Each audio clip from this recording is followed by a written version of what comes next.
Brussels sprout गोभी वर्गीय सब्जियों में यह एक महत्वपूर्ण सब्जी है जो कि हिमाचल प्रदेश, जम्मू एवं कश्मीर के साथ साथ उत्तर प्रदेश के पर्वतीय क्षेत्रों, महाराष्ट्र, तमिलनाडु और ऐसे तमाम राज्य हैं जहां पर इनकी खेती अब बहुतायत से की जा रही है। कारण इसका यह है कि बाजार में इसकी मांग बढ़ गई है। पौधे की पत्तियों के अक्ष में छोटे सिर या स्प्राउट बनते हैं जिसका प्रयोग सब्जी के रूप में या फिर सलाद के रूप में किया जाता है। ये विभिन्न प्रकार के विटामिन के अच्छे स्रोत हैं, इसलिए इनकी जो उत्पादन क्षमता है वह भी पर्याप्त होने के साथ साथ हमें आय बढ़ाने में बहुत ज़्यादा सहूलियत देती है। मुख्य तने की बढ़वार के आधार पर ब्रुसेल्स स्प्राउट की विभिन्न प्रजातियों को 3 वर्गों में हम बांट कर देखते हैं, जैसे कि अन्य तमाम फसलों को देखते हैं ठीक उसी तरह, लेकिन इसको लंबाई के आधार पर करते हैं।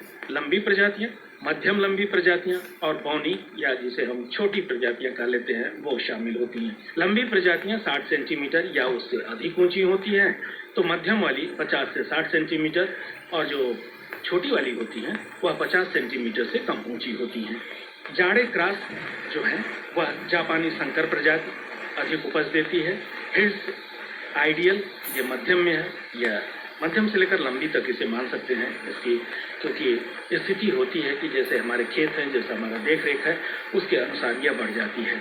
लेकिन रुबाइन जो है वह अत्यधिक उपज देने में सफल है। इसके अतिरिक्त long Iceland, half dwarf, early मॉन्ड, ड्वार्फ इम्प्रूव्ड और साथ ही साथ ड्वार्फ भी बहुत प्रचलित है। ठंडा एवं आर्द्र मौसम इसके लिए बहुत उपयुक्त होता है, इसलिए साधारणतया यही देखा गया है कि विभिन्न प्रकार की भूमि में सुगमता पूर्वक पैदा किया जा सकता है। लेकिन इस बात का ध्यान रखना आवश्यक है कि बलुई दोमट सबसे उपयुक्त होती है, इसलिए इस तरह की जमीन है तो आप इसकी खेती बड़े आसानी से कर पाएंगे। पौधशाला की तैयारी तो आप लोग कर ही लिए होंगे या कर रहे होंगे, जैसी स्थिति जिसकी होगी इसके लिए इसकी आवश्यकता जो पड़ती है या कार्य थोड़े करने पड़ते हैं वह भी जानना आवश्यक है, क्योंकि बीज की बुआई पौधशाला में ऊंची हुई क्यारियों में की जाती है और बुआई से पूर्व इन क्यारियों को कैप्टान नामक रसायन द्वारा 3 ग्राम प्रति लीटर की दर से पानी में घोल बनाकर उपचारित करते हैं। इसके पश्चात इन क्यारियों को अल्काथीन से 66 घंटे तक ढक देते हैं, या अपने गांव में देखें तो पुआल है या फिर कुछ ऐसी डंठल हैं जो कृषि अवशेष हैं उनको ऊपर से डालकर और छाया कर दी जाती है,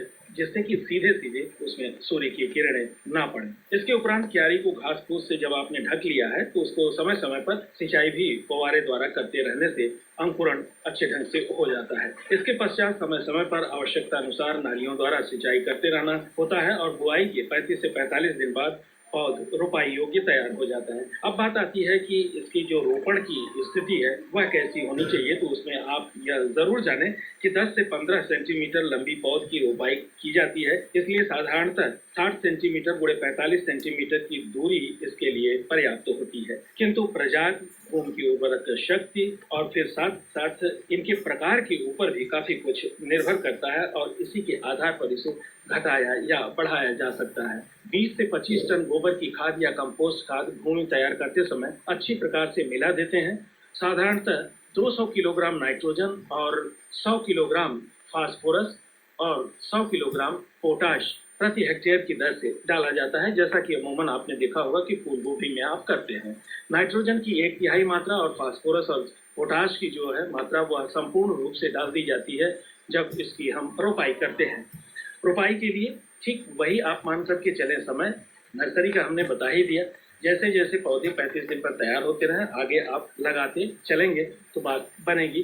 वैसे एक आइडियल स्थिति के लिए तो कहा यही जाता है कि जो 1 हेक्टेयर की रोपाई के लिए 500 ग्राम बीज की जो पौध है वह पर्याप्त होती है। हमारे मैदानी भागों में बीज की बुआई अगस्त से लेकर अक्टूबर तक बड़े आसानी से लोग करते हैं। तो जो लोग अगस्त में इसकी नर्सरी डाल लिए हैं तो वो तो रोपाई करेंगे। आपको स्पष्ट कर ही दिया कि फूलगोभी की तरह मानकर चलेंगे तो यह ब्रुसेल्स स्प्राउट आप बेहतर ढंग से उत्पादित करेंगे और आजकल होटलों में इसकी बहुत डिमांड है।